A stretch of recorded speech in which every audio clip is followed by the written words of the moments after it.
Hey guys, it's Dani. Alrighty, today we're going to talk about Phalaenopsis orchids which produce terminal spikes. And this is actually episode 2 of the brand new series which we started, Ask Miss Orchid Girl. So that said, let's get to the subject. Now most of us here are already acquainted with the Phalaenopsis orchid. You might already know that flower spikes are produced from somewhere on the stem under the leaves typically. Now this is a normal behavior for any Phalaenopsis orchid, not only the complex hybrids we can find in flower shops, but from time to time we have a little anomaly. We can have Phalaenopsis which produce a flower spike right in the center of their crown. Practically, instead of producing a leaf, they will produce a flower spike from the center. This is what we call a terminal spike, and the term derives from Latin and it refers to something ending or finishing. And in our instance, the term is used rightfully so because if we have a flower spike coming from the crown of a Phalaenopsis, typically that orchid will not grow again. It will not produce leaves, and in the end, over the course of maybe 2 years, 3 years, it will slowly die. Therefore, having terminal spikes on our Phalaenopsis is not something many of us want. However, at the beginning, I think many of us purchase one of those phals. And this is the case of my viewer who wrote me asking what they can do for their Phalaenopsis, which is slowly dying. So as you can see in the picture, the Phalaenopsis has a flower spike arising from the crown, and the leaves are starting to go leathery, and in the end, slowly but surely, we are going to lose this orchid, and sadly that happens. However, terminal spikes don't necessarily mean it's the end for the orchid, because we do have an instance in which the orchid can produce a keiki. Bad news is we don't know if it's gonna happen. So in the end, it is a lottery. So just to clarify things, if you ever see for sale a Phalaenopsis with a terminal spike, you might want to pass it unless you want to experiment and you know what it is that you're purchasing. If you don't want to hassle, if you want to gift the orchid, if you want to keep the orchid and not risk losing it, pass on the orchid. A terminal spike can happen to any orchid, but on the market I did notice that there are those Phalaenopsis hybrids with tiny white flowers. I think they're called multiflora. They produce an abundance of flowers. I saw them very frequent with terminal spikes. But as I was saying, they're not the only ones. Okay, so now that we know what the terminal spike is and I made my little warnings, let's actually talk about what causes a terminal spike and what can we actually expect from an orchid with a terminal spike. Well, I don't think there's a clear answer. I don't think the American Orchid Society has an article and it says this is why it happens, this is what you can do about it, because I believe it's a pretty complicated answer. It is a genetic anomaly, but I do believe external factors can play a role as well, and I also believe that certain varieties or hybrids are more prone to producing terminal spikes. Now, even if I didn't have one myself, I had an almost terminal spike on my Phalaenopsis equestris a lot of years ago. You will see some footage on the screen. As you can see, my flower spike is not coming from the crown, but one leaf down. Now, this is a very rare location on a Phalaenopsis flower spike. Typically, they sprout from 2 leaves down on one side or 3 leaves down if you count from the crown, from the top of the orchid, including the fresh leaf that started. Having a spike coming from 1 leaf down is almost unheard of. So my theory on terminal spikes is that they're nothing more than very normal spikes which simply did not manage to poke through the cuticle. Whenever a flower spike starts to emerge, it needs to poke through the outer layers of the axis, which are nothing more than the base of the leaves. The leaves are covered with a cuticle, which is pretty thick in some cases, that has a role in protecting the leaf from the external factors, pathogens, and so on. This cuticle can obviously be broken. We can absolutely cut or break the leaves, and when spikes emerge, this is exactly what they do. Can you see in my example that the leaf has a little split right at the base of the flower spike? Well, that's how flower spikes emerge. As a side note, in very unlucky cases in which humidity or actually moisture is very high right here at the base, this can actually get infected because it is an open wound. Now you can imagine the flower spike needs to have a certain pressure, a certain strength to be able to poke through. And in many cases we don't usually have issues.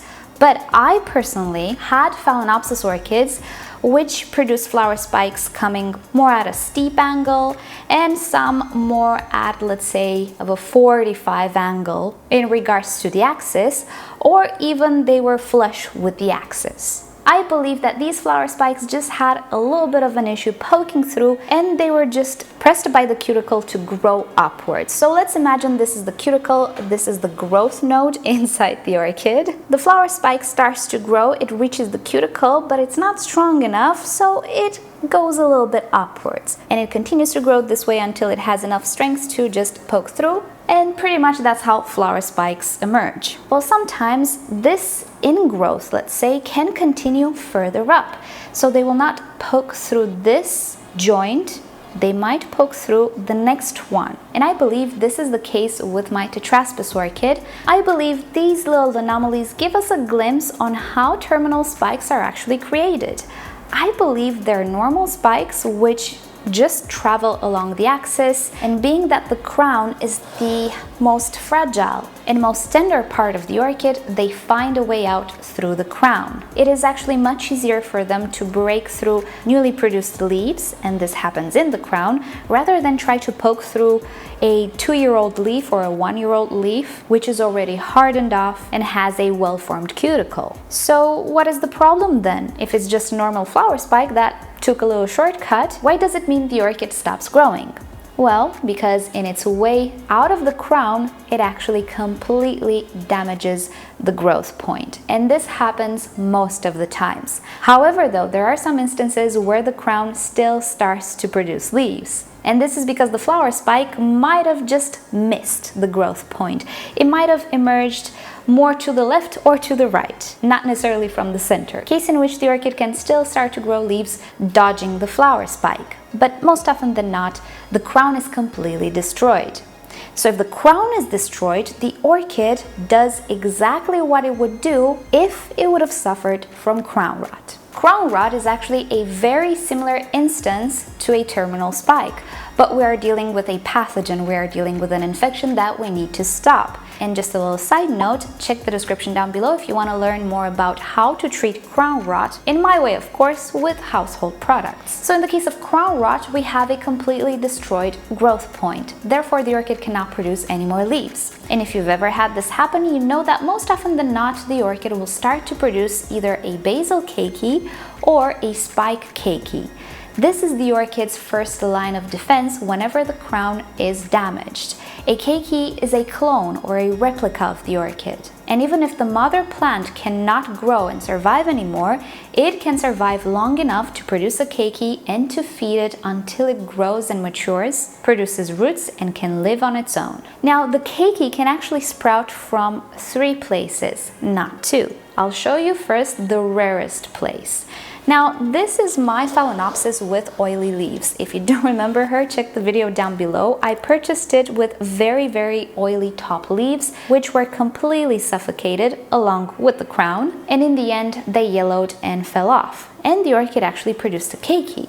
And this is the keiki. It produced it right from the crown next to the growth node, because in this instance, the growth point was not necessarily destroyed. Nothing went through it. I don't know if this is correct to say, but I believe it was partially destroyed. It still was able to produce a keiki.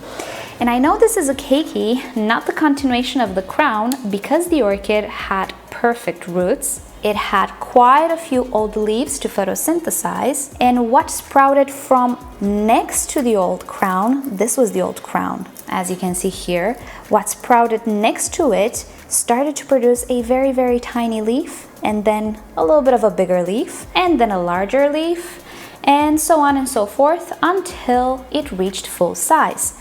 Also, at the base of what I presume is a crown keiki, roots started to appear. And only here, in between the base of the keiki and the base of the plant, we don't have roots. So as we can see, this orchid found a way to survive by producing a keiki right in the crown. I don't believe this is the very same orchid. I can easily cut this keiki after it produces a few more roots and pot it separately, maybe for aesthetic reasons. But if the orchid would grow new leaves, they wouldn't have looked like this. A second location from which a keiki can be produced is at the base of the stem. We call this a basal keiki.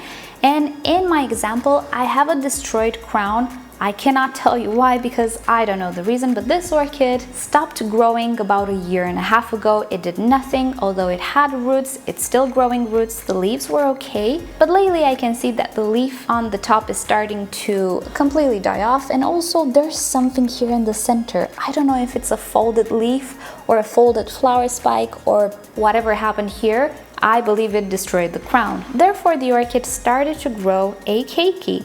And as you can see, it looks very similar to my previous one. We start out with a tiny little leaf, and then gradually the next leaves are bigger and bigger. We also have a few roots sprouted. So this orchid again found a way to continue its existence through keikis. And a last location in which a keiki can be produced is on one of the nodes from the flower spikes. Before the area with the buds and the flowers start, the orchid has a few nodes. These are growth nodes. They can produce either secondary flower spikes or keikis, depending on the situation.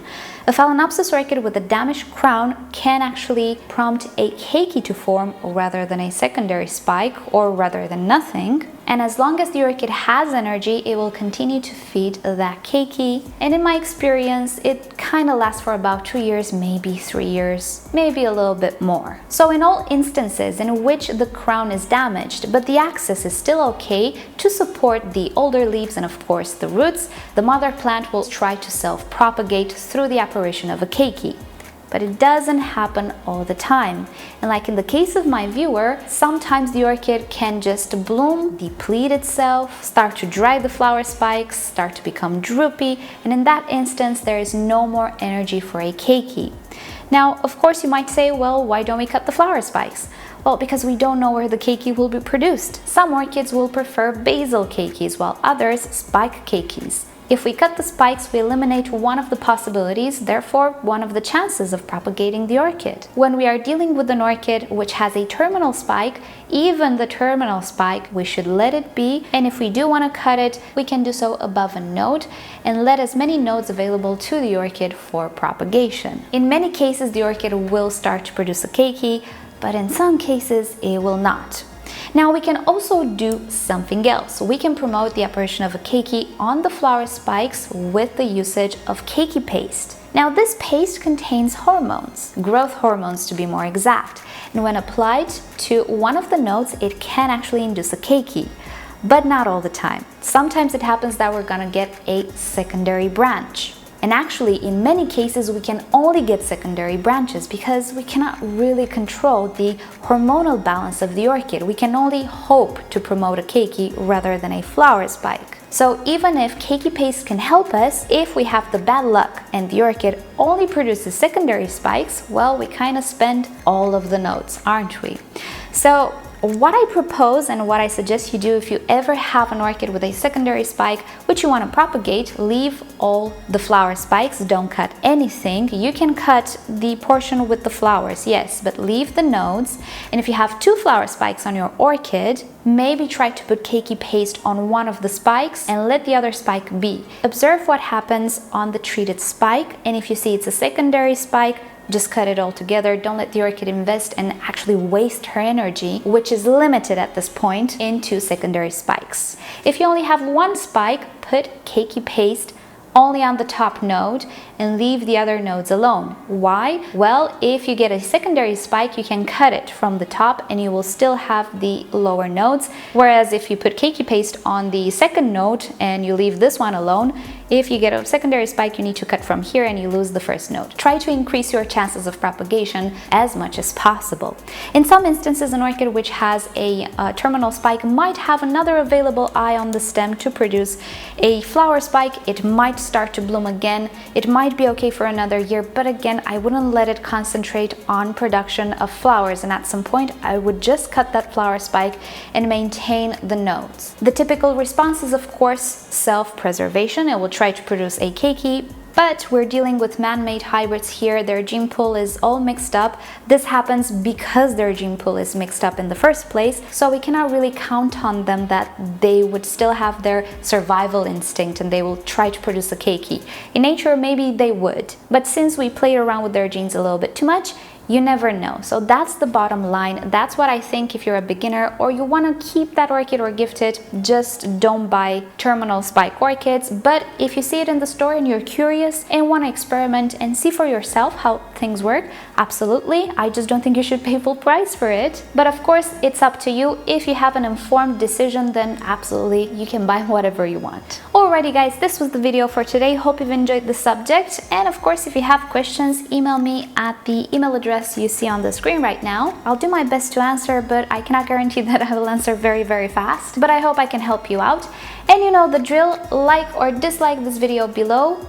Subscribe to my channel for regular orchid videos, tutorials, Q&As, and topics of the sorts. Turn on notifications if you don't want to miss any of my videos. And if you're curious about the products that I use and medium and all of that, just expand the description. You'll have all the products that I use on a regular basis listed down below. And with that said, I'll see you guys Monday. Tomorrow I have a day off. Bye!